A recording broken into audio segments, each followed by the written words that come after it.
सबसे पहले हम चार्ट पे आ चुके हैं और चार्ट पे आने के बाद आप देख सकते हैं हमने यहाँ पर 1 घंटे का कैंडल सिलेक्ट कर रखा हुआ है। क्योंकि दोस्तों यह शेयर है जो कि ये बहुत धीमे से ग्रोथ करता है, अप डाउन करता है। तो यहाँ पर हमने सपोर्ट लाइन बनाया हुआ है, यहाँ पर रेजिस्टेंस बनाया है और यहाँ पर हमने दूसरा रेजिस्टेंस बनाया हुआ है। तो सबसे पहले आप देख सकते हैं जो हमारा इस शेयर का मार्केट था वह हमारे रेजिस्टेंस के पास था, दूसरे रेजिस्टेंस को तोड़ने की कोशिश कर रहा था लेकिन इसे तोड़ नहीं पाया। फिर ये धीरे धीरे नीचे की तरफ चला आया और जो हमारा पहले ये सपोर्ट लाइन था रेजिस्टेंस का काम फिर करने लगा था। तो यहाँ पर इसे कई बार तोड़ने की कोशिश किया लेकिन तोड़ नहीं पाया। फिर एक समय ऐसा है कि यह फिर रेजिस्टेंस के पास गया, इसे तोड़ने की कोशिश किया लेकिन इससे कई बार टकराने के बाद भी इसे तोड़ नहीं पाया। फिर धीरे धीरे यह नीचे गिरता चला आया और हमारा जो सपोर्ट था इसे तोड़कर यह तेज़ी से नीचे की तरफ आया। फिर हमारा जो सपोर्ट लाइन था ये रेजिस्टेंस का काम करने लगा और यहाँ पर हमारा सपोर्ट लाइन तब आ गया था। तो एक समय ऐसा है कि इस सपोर्ट लाइन को भी ये तोड़ने की कोशिश किया लेकिन इसे तोड़ नहीं पाया और मार्केट अब तेज़ी से ऊपर की तरफ जा रहा है।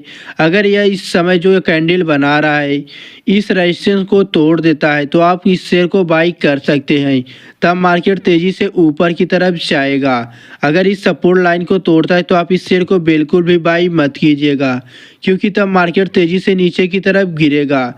बाकी जानकारी हम डिटेल में जानेंगे लेकिन इससे पहले अगर आप एक बिगिनर हैं और शेयर मार्केट में नए नए आए हैं, अच्छे से जानना समझना चाहते हैं तो आप इस वीडियो को बिना स्किप कर पूरा ज़रूर देखिएगा और चैनल को भी सब्सक्राइब कर लीजिएगा नई शेयर से जुड़ी नई जानकारियाँ पाने के लिए।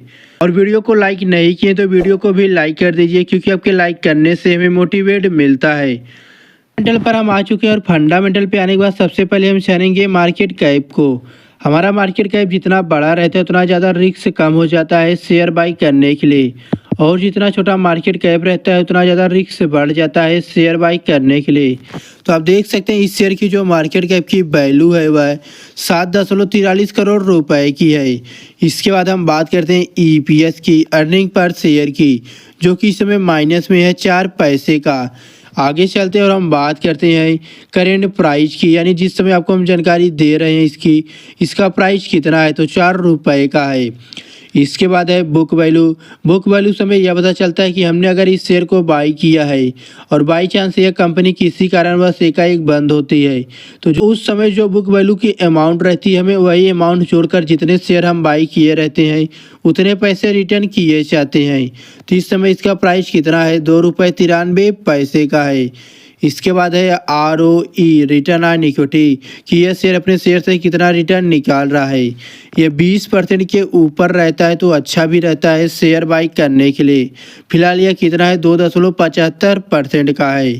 यहीं पर है ROC, जो यह बताता है कि यह कंपनी कितने ज़्यादा प्रॉफिट में चल रही है, लाभ कमा रही है। तो यह 3.86% की प्रॉफिट में चल रही है, लाभ कमा रही है।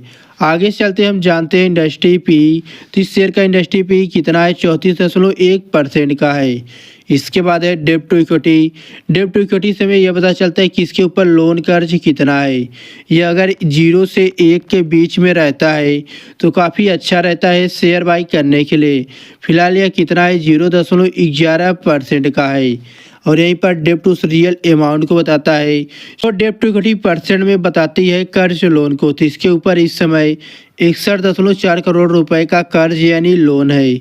इसके बाद हम जानते हैं प्राइस टू बुक वैल्यू, जो बुक वैल्यू से संबंध रखता है। बुक वैल्यू जितना ज़्यादा रहेगा प्राइस टू बुक वैल्यू उतना ही कम रहती है। यह 1 से 2 के बीच में रहता है तो अच्छा रहता है शेयर बाई करने के लिए। फिलहाल इस समय यह कितना है 1.37% का है। इसके बाद हम जानते हैं फेस वैल्यू, जो कंपनियां हिसाब मैनेज करने के लिए 5-10 रखती है, इसने 1 रुपया रखा हुआ है। यहीं पर है हाई लो की, इस शेयर का पिछले 52 हफ्तों में कितना हाईएस्ट वैल्यू गया था और लोवेस्ट वैल्यू गया था। तो इसकी जो हाईएस्ट वैल्यू है वो 8 रुपए की है और लोवेस्ट वैल्यू जो इस शेयर की है 3.75 रुपए की है। नेट प्रॉफिट यहीं पर है। नेट प्रॉफिट से हमें पता चलता है कि इस कंपनी ने 1 साल में सारे खर्चे काटकर कितना ज़्यादा प्रॉफिट यानी लाभ कमाया है। फिलहाल यह इस समय माइनस में है 6.66 करोड़ रुपए का। यहीं पर है सेल्स लास्ट ईयर, यानी इस कंपनी ने, इस शेयर ने 1 साल में कितना प्रोडक्ट मार्केट में सेल किया है तो 446 करोड़ रुपए का सेल किया है। आगे चलते हैं, शेयर होल्डिंग पैटर्न क्या होता है उसे भी जान लेते हैं। शेयर होल्डिंग पैटर्न पे हम आ चुके हैं। सबसे पहले बात करेंगे शेयर होल्डिंग पैटर्न में हम प्रमोटर्स की। तो यहाँ पर आप देख सकते हैं प्रमोटर्स लिखा हुआ है।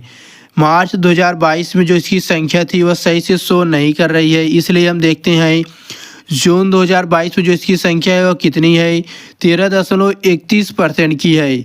लेकिन जब सितंबर 2024 आया तब यह 14.20% की हो गई थी, यानी इसके प्रमोटर्स बढ़ गए थे। इसके बाद है एफएलएस, यह कितने थे जून 2022 में 12.21% के थे। लेकिन जब सितंबर 2024 आया तब यह 0.50% का हो गया था। इसके बाद है गवर्नमेंट यानी सरकार भी इस शेयर पर भरोसा करती है और ऊपरी पैसे लगाई हुई है। तो जून 2022 में जो इसकी संख्या थी वह 0.02% की थी। लेकिन जब सितंबर 2024 आया तब यह 0% हो गया था। इसके बाद है पब्लिक यानी रिटेलर इस शेयर पर कितने हैं, तो जून 2022 में जो इसकी संख्या थी वह 74.47% थी। लेकिन जब सितंबर 2024 आया तब यह 85.29% हो गई थी। इसके बाद है नंबर ऑफ शेयर होल्डर्स, यानी कि आप कितने लोगों ने इस शेयर को बाई किया और लॉन्ग टाइम के लिए होल्ड कर रख दिया था। तो जून 2022 में जो इसकी संख्या थी वह 3,72,551 थी।